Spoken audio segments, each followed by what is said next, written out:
Hey there. I am Jean, and I'm here to share a story of breaking free from the same old patterns and escaping the grip of a toxic relationship with my ex-husband, Jackson. This story's a ride with all the ups, downs, and the ultimate quest for self-discovery. I'm putting it out there for all the women, and even men, who are dealing with something similar, hoping to give them strength to take a step against what is wrong. Let me begin by telling you about Jackson, the man I once thought was my everything. We crossed paths in college and he had that classic bad boy vibe that got me all starry-eyed.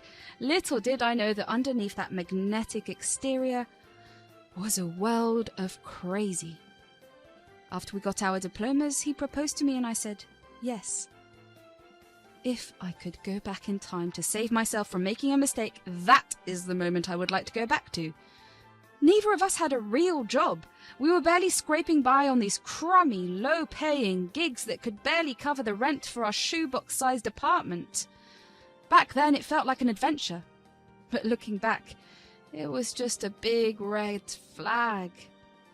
Now, Jackson, he would always say he loved me more than life itself, showering me with affection. But as time passed, I started to see that it was not love. Not the healthy kind, anyway. It was an obsession. The guy was off the charts, jealous and overbearingly possessive, qualities I had mistaken for mere protectiveness. Oh, and Jackson, he had this thing for turning the most innocent things into full-blown dramas. I could not count the number of times he would get crazy jealous over folks just smiling at me when we were out and about. I mean, seriously, he would get mad at my own cousins for trying to get close to me. Back then, I tried to convince myself it was just his way of showing how much he loved me. It seemed almost cute in a twisted way. But deep down, I knew something was not right. It got way more extreme than that.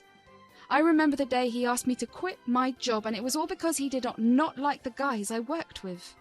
Babe, I needed to talk to you about something. I think you should quit your job. What? Why, Jackson, don't you trust me? It's not about trust, Jean. It's those guys you work with. I do not trust them. You can't just hide me away from the world, Jackson. I wish I could, babe. I just worry about the people. It's not a safe world we live in. You don't get it. With the degree I have, I can get a better job. That means a better life for us. You know I have a degree too, babe. From the same college as you, in fact. I'm a bit slow right now.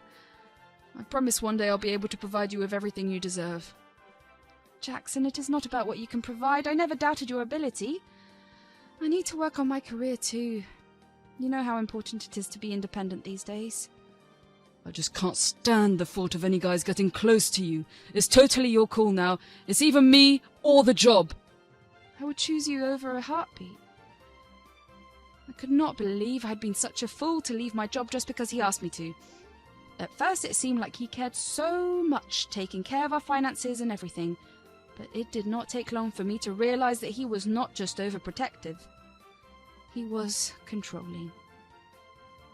He did not want me to go out with my friends, even for innocent nights out. He said he was worried about my safety, but now I see he was more concerned about losing control. Then there was a new problem. With all the money he got, Jackson started getting into gambling. At first it was just occasional poker nights with his buddies, but it escalated quickly. Soon he was spending our hard-earned money at casinos and betting on sports events. I tried to talk to him about it, but he brushed off my concerns, saying it was just a way to relax and have some fun. But it was not fun anymore. His obsession with gambling took a toll on our finances. Bills piled up and we struggled to make ends meet. Jackson, babe, we need to talk about your gambling. It's spiraling out of control and it's affecting both of us. What are you talking about, sweetie? I can handle it. It's just a bit of fun. Fun? Jackson, we are drowning in debt and you have lost so much money lately. It's not fun anymore. It is an addiction. Can't believe you're accusing me like this. I know what I'm doing. Jackson, please, for me. Okay, maybe I'll try to cut down a bit, just for you, love. One day, when Jackson returned from work, he carried something I could never have imagined in my wildest dreams. A stack of divorce papers in his hand. My heart sank as he handed them to me. I could not believe what I was seeing. Despite the challenges we faced and the struggles we endured, we were in this together, or so I thought. Jackson had always claimed to love me, but now he was ready to walk away from me. I couldn't believe there was a time when he wouldn't let me talk to guys, and now, out of the blue, he was handing me divorce papers. Jackson, why? We've been through so much together. We can work through whatever this is. Jean, I don't know. It just felt like the right thing to do. We're not living the dream life we thought we would, and even though I love you, I can't keep going like this. It's over for me. We promised each other that we would stick together no matter what. I know we made those promises, but things have changed. This is happening. You cannot stop it. I'll see you in court then. After the whole courtroom procedure, we finally divorced. And 3 years of marriage ended just like that. I could not find closure in the vague excuse he had given for ending our marriage. The thought of reaching out to him one more time to rekindle the old flame was tempting, and I could not bring myself to give it up just yet. I decided to make up a reason to talk to him. I thought I would say that he had left some belongings at our old apartment. It was a silly excuse, but I needed to hear his voice to understand what had gone wrong. So I dialed his number. The phone rang and rang, but Jackson did not pick up. I felt a pang of disappointment, but did not give up. I left him a heartfelt voicemail, pouring out my feelings and asking him to call me back. Hours turned into days, and there was still no response. A week later, after countless attempts to reach him, I received a message from my phone provider. You cannot send messages to this conversation. I assumed he had blocked me, making it clear that he had moved on. It was one of the biggest mysteries of my life. Jackson, the man I had thought would be by my side forever, had disappeared without a trace. What had gone wrong? Why had he given up on our marriage? Why had he walked away without a proper explanation? It was then that I knew I had no other choice but to move forward. So with my parents' financial support, I picked up the pieces of my life and started on a journey to rebuild myself. It was not a walk in the park, but I was determined to bounce back. I realized that to boost my career prospects, I needed to upgrade my skills. So I dove into self-improvement, determined to add some shiny new bullets to my resume. After some hard work and personal growth, I landed a gig as a junior brand consultant at a fancy arts and antiques company. It was a pretty big deal for me and a clear sign that my efforts were paying off. Little did I know that this job would lead to even greater things. In just a year, my commitment and hustle caught the attention of my bosses. I was promoted to the main brand consultant. Finally, I could start securing my financial future. But wait, there is more to my story. I also met someone. Someone who I was kind of familiar with. Joshua. You can also call him my present husband. I was taking a trip to the grocery store to pick up some groceries when he bumped into me. Hey, I've seen you somewhere. Are you Jackson's wife? Yeah, that's me, his ex-wife. I remember now. I once did some business with Jackson and he got himself ridiculously hammered. You had to swoop in and save the day. Ah, that infamous night. It's a hilarious yet dark tale for sure.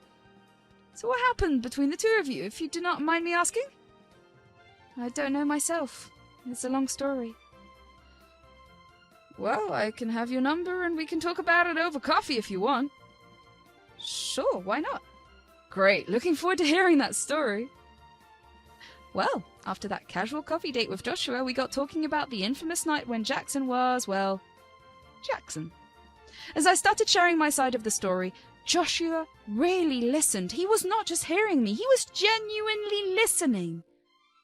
It felt liberating to have someone care enough to understand what I had been through. Joshua helped me see that Jackson was a textbook narcissist and I had been stuck in a toxic and abusive situation for way too long.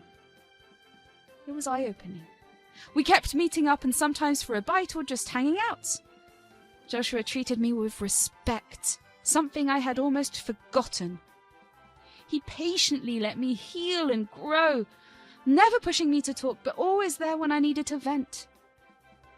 Gradually, I started falling for him, not just because he had been a great listener when I needed to talk about my Jackson drama, but also because he was an amazing person, funny, kind, and down to earth.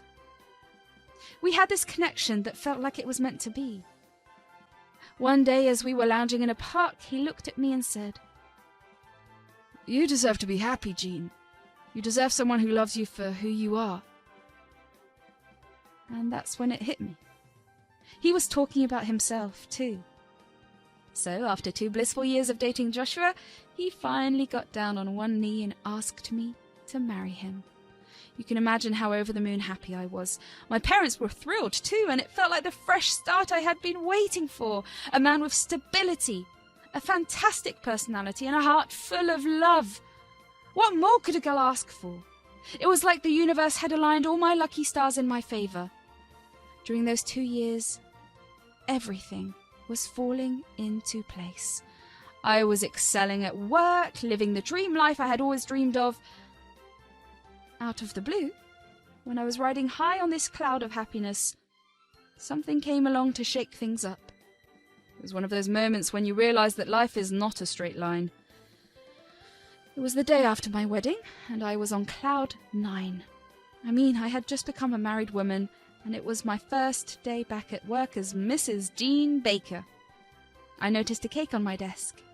My first thought that it was probably from one of my friends, a belated congratulations for the wedding or something, but as I opened the box, my heart sank. There, in big, bold, red letters, the cake spelt out, "Cheater."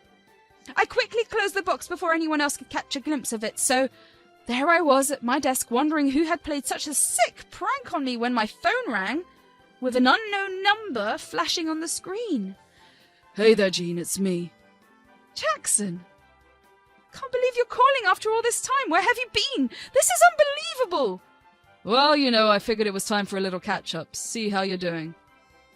"Catch-up? Are you kidding me? You disappeared into thin air after our divorce and... Wait, did you send me the cake?" "Yeah, I did. Well, it's not a catch-up, to be honest. Consider it a loyalty test, Jean. I wanted to see if you would still pick up when I call, old times and all." "A loyalty test?" I thought you would still be mine, and you just move on. I was right after all. Look at you. I knew I could not trust you. You belong to the streets." "Jackson, are you hearing yourself? You are the one who divorced me without any reason, and now you are calling me names when I moved on?" "Oh, I heard about your little wedding that happened yesterday, Jean. I hope I'm not disturbing you on your honeymoon." "How on earth did you—" "News travels fast, especially when your ex-wife is hooked up to your old business acquaintance." "That does not give you the right to call me and complain. You made your decision and I made mine."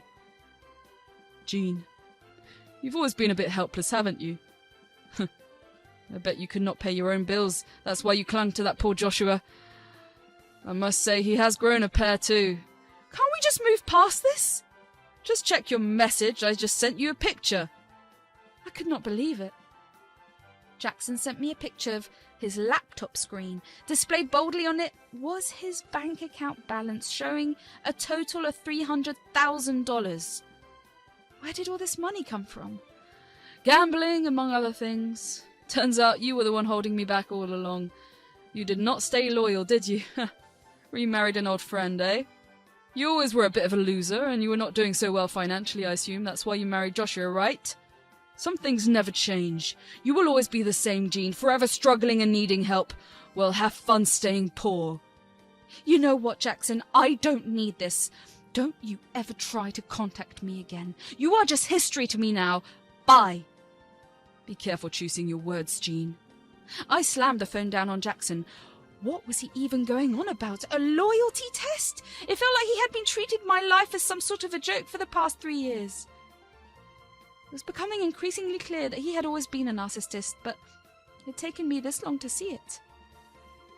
Strangely, I did not mention the encounter with Jackson to Joshua. We had just celebrated our wedding day, and for some reason I did not want to spoil our happiness. After that creepy Jackson encounter, I started feeling unsafe.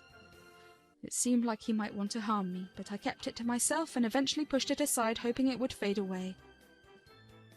Then, 6 months later, something totally nuts happened. One quiet Sunday night, Joshua and I were chilling at home watching a movie. Suddenly, the doorbell rang and I answered it cautiously. Guess who? It was a sloshed Jackson, smelling like a brewery. I was shocked and scared. Why was he here and what was he up to? Joshua stepped in, all protective, but we were both baffled and uneasy. I need to talk to Jean. Jackson, you are drunk. Go away. We do not want you here. Not now, not ever. Please, just let me. Jackson, please, just go. Buddy, she's not your wife anymore. I need to talk to her. Jackson, leave now, or I might have to call the cops. I admit that a part of me was worried about Jackson. His life had taken a nosedive, and it did stir up a tad bit of concern. But, let us be real, it was not my problem anymore. After everything he had put me through, all I had for him was pure hatred. Once Jackson was gone, I decided to open up to Joshua about the phone call. There was a difficult conversation, but Joshua proved to be my supporter. He had my back, no questions asked. He made me feel safe, assuring me there was nothing to fear. The next day, Joshua was at work and I found myself alone at home. My phone rang, and it was Jackson calling again. What's the deal, Jackson? Why are you calling me now? Jean, I need to apologize for everything I put you through. Apology? After all these years? What brought this on? I always believed no amount of therapy could ever fix you because you're so messed up. Jean, I'm in a tough spot. I need some financial help. I know you might not have much, but financial help? I knew this was not some innocent apology call. Calling me poor? Remember, you have always thought I lacked potential and control over my life. That is why you tried to manipulate me, but you know what, Jackson? Check your messages. I hung up on Jackson, then I sent him a picture of my bank balance. $600,000. Double of what he had in his account a while back. Jackson called me up again, and this time he was crying. Jean, darling, I'm genuinely sorry for undomestic you and trying to control you. Where did you get all this money from? Stop crying in front of me, it's pathetic. Where I got my money is simple. I earned it. I'm a brand consultant. Oh my God, Jean, can you please help me? I've lost everything to gambling. I can't afford a place to stay. I beg you, honey, this could be a game changer for me. Funny how tables turn, isn't it? Look at you now.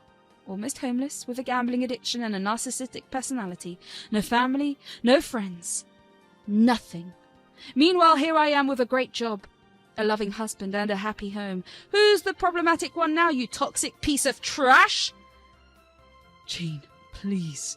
I'm in real trouble here. I need help. No more chances, Jackson. How can you even think I would help you after all you did? This is it. One more call and I'm taking serious action against you. Jean, please, we're done for good, Jackson. It has been a month since that call with Jackson, and it's safe to say that he's been nowhere in sight. Back when I was with Jackson, I thought love was this intense, burning red kind of thing. He had me convinced that it had to be all fiery and passionate, but you know what? Now with Joshua, I've learnt that love is not like that at all. Love, real love, it is more like a warm, steady, golden glow. It's not about drama or control, it's about support and lifting each other up. But I can't help but think about all the men and women out there going through similar situations, stuck in a toxic cycle with their exes. I want to tell them this. Break free from that pattern. Your ex might make you feel worthless and convince you there is nothing better out there for you, but let me be clear, there is. You deserve all the happiness, love, and success in the world. Just like I found it, you can too. It's not easy and it takes time, but you're worth it. Do not let anyone drag you down or make you doubt yourself.